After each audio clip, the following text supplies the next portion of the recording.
Hey guys, in this video, I'm going to give you all a brief breakdown of Arnold Schwarzenegger's competitive career as a bodybuilder, along with a look at his physique during his prime. Since this won't be a super in-depth video, please let me know if you'd like to see me review any of his competitions individually. Before the video does start though, if you want to continue seeing content just like this, please consider liking and subscribing as it helps grow my channel. With that all being said, let's get into this video. Alright, so starting off this video, let's take a look at the beginning of Arnold's career. Arnold started training and weightlifting during his teens, doing amateur bodybuilding and powerlifting shows during this time. He did win the Mr. Europe in 1966 that is. However, his win at the 1967 NABA Mr. Universe was much more significant, as many, including Joe Weider, started noticing the potential that he possessed.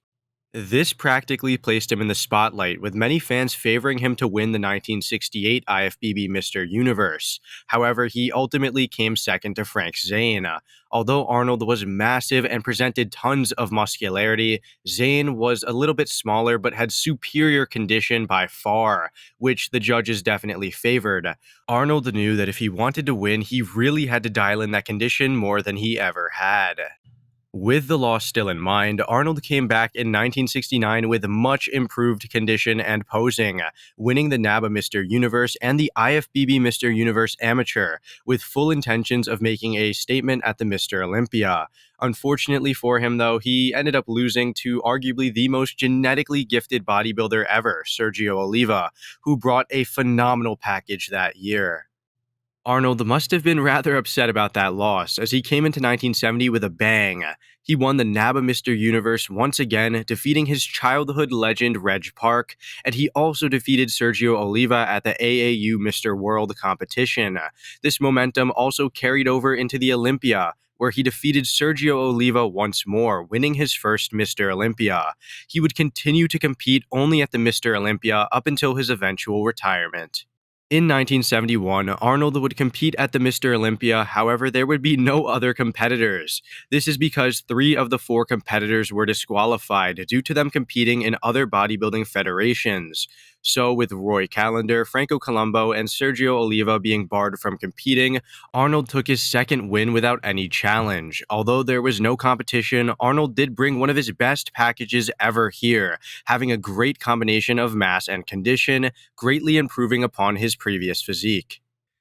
1972 saw the return of the rivalry between Sergio and Arnold, along with a very stacked lineup relative to the year prior. Names like Serge Nubret, Frank Zane, and Franco Colombo were all vying for the title. However, the real battle was between Arnold and Sergio. Sergio presented an insanely impressive upper body with massive arms, the smallest waist, and great condition. His quads were amazing too, with them being the better set between the two. Arnold had an amazing amount of muscularity as well and was more conditioned through the chest and quads, but he didn't have the same, ridiculous proportions of Oliva. Ultimately, though, Arnold did end up winning his third title here. However, the outcome was rather controversial, as many believed Sergio would take the win. Sergio, being dejected by this loss, left the IFBB after this contest, not making his return until 1984. In 1973, Arnold unsurprisingly took his 4th Mr. Olympia victory. He defeated familiar names like Franco Colombo and Serge Nubret, and he also brought one of his most conditioned packages. He wasn't at his all-time best here in my opinion, but the shredded condition he presented was just incredible, and this year is most definitely one of my favorites. To my knowledge, this Olympia was not too eventful nor controversial, but let me know in the comments if there's something I missed. Speaking of the best of Arnold, here at the 1974 Mr. Olympia, he presented by far his best and largest physique. He was upwards of 240 pounds ripped and shredded, and he was full as a house. This was the year where his legs absolutely ballooned in size, with them having great sweep and separation. Moreover, Lou Ferrigno made his Olympia debut here, with many considering him to be the next big thing. Arnold, of course, won this competition, with Lou taking second in their category. Definitely one of Arnold's most memorable contests for me, as he was basically at the height of his prime.